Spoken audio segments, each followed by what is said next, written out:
Hello, everybody. David Schuster here. Critics of Donald Trump have long said that he is crazy, but Donald Trump himself is now intensifying the argument that he has dementia, thanks to this.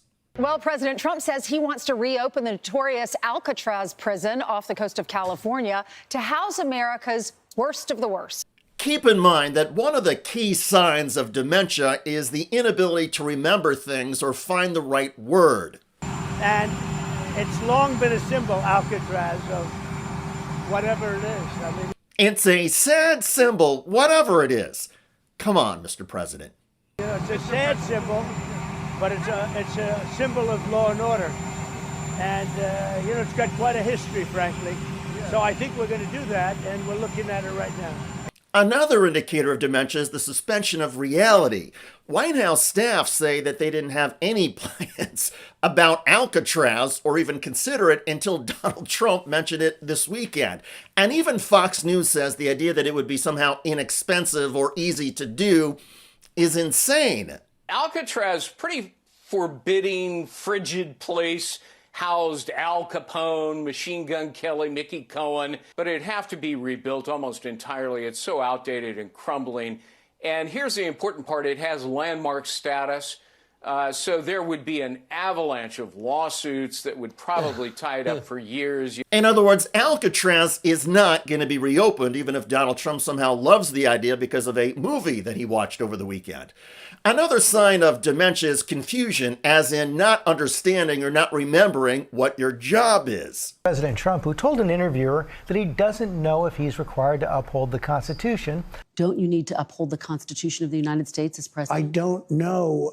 I have to respond by saying again, I have brilliant lawyers that work for me.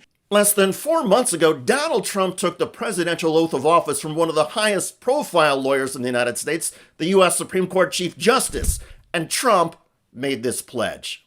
Preserve, protect, and defend. Preserve, protect, and defend. The Constitution of the United States. The Constitution of the United States. So help me God. So help me God. Now, never mind Donald Trump forgetting his pledge to protect and defend the Constitution. Donald Trump also seems at a loss these days over the Declaration of Independence, a copy of which, an early copy, hangs in the Oval Office. Of course, you have the Declaration of Independence. What does it mean to you? Well, it means exactly what it says. It's a declaration. It's a declaration of unity and love and respect, and it means a lot, and it's something very special to our country. Check out Terry Moran's perplexed face.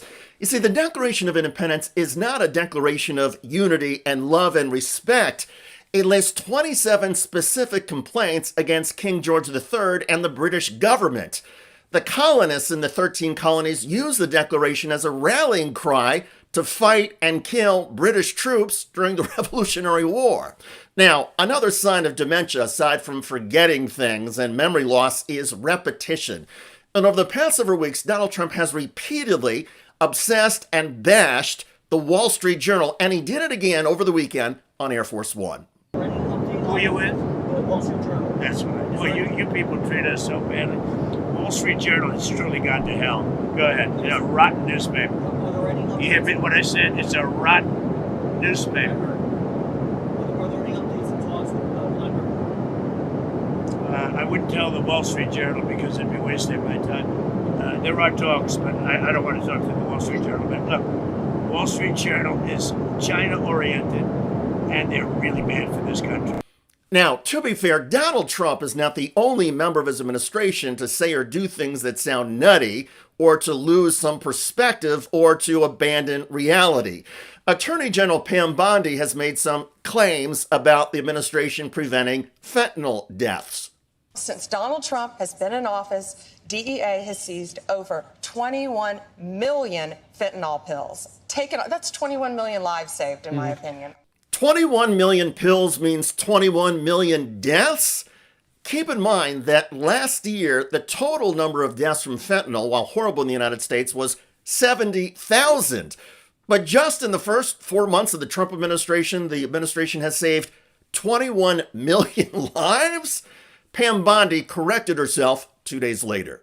Since he's been in office, DEA has taken 22.2 22 million fentanyl pills off the streets and seized, listen, 1,400 pounds of pure fentanyl. This is 119 million lives Donald Trump has saved since January. Pretty remarkable. 119 million? The entire population of the United States is 340 million.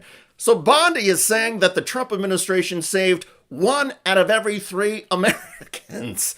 And then Pam Bondi changed it again. You have been in office, President Trump.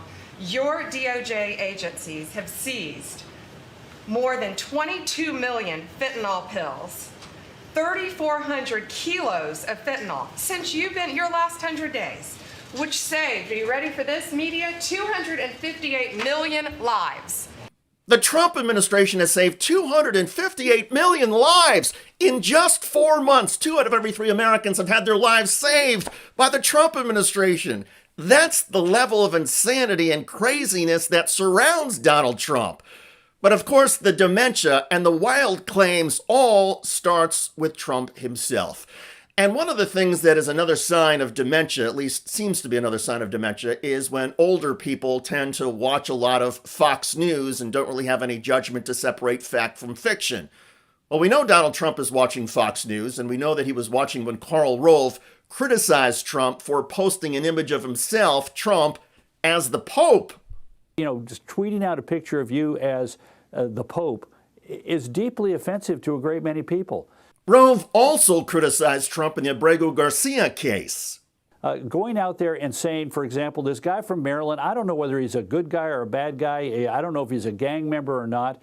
But the fact is bring him back to the United States, lay out the facts in a court of law, and get it done. Late at night on his true social media page, Donald Trump erupted. He thundered, "I don't need to have Karl Rove of Fox News to tell me what to do. The guy's a total loser who's been wrong about almost everything." Trump is like that old geezer who yells at the neighborhood kids, "Get off my lawn!" And by the way, a few more signs of dementia include lashing out and, again, losing all perspective and judgment. And clearly, Donald Trump's judgment is worse than ever. He is forgetful, he cannot grasp complex ideas, and he is clearly prone to fits of anger. Now, whether Donald Trump actually has dementia or not is irrelevant, because the U.S. Constitution's 25th Amendment calls for the removal of a president who cannot faithfully exercise the duties of his office. And clearly, Donald Trump cannot faithfully execute the duties of his office, and everybody knows it, perhaps even a majority of his cabinet and the vice president who would be required to make that declaration in order to remove Donald Trump. But they lack the courage to tell the truth. And the truth is that Donald Trump is crazier and more insane than ever, and he is increasingly a greater danger to all of us. By the way, Donald Trump's trade wars are causing the ports of the United States to empty and to have store shelves become even more barren.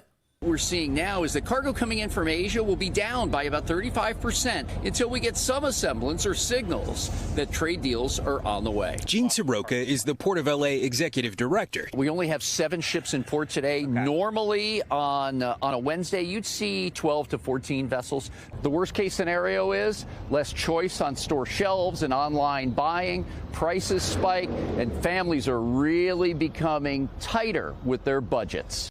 Check out that video at the link below. It generated a lot of comments on YouTube. One of the most popular is from Ellen, who wrote, "Trump needs to be removed immediately."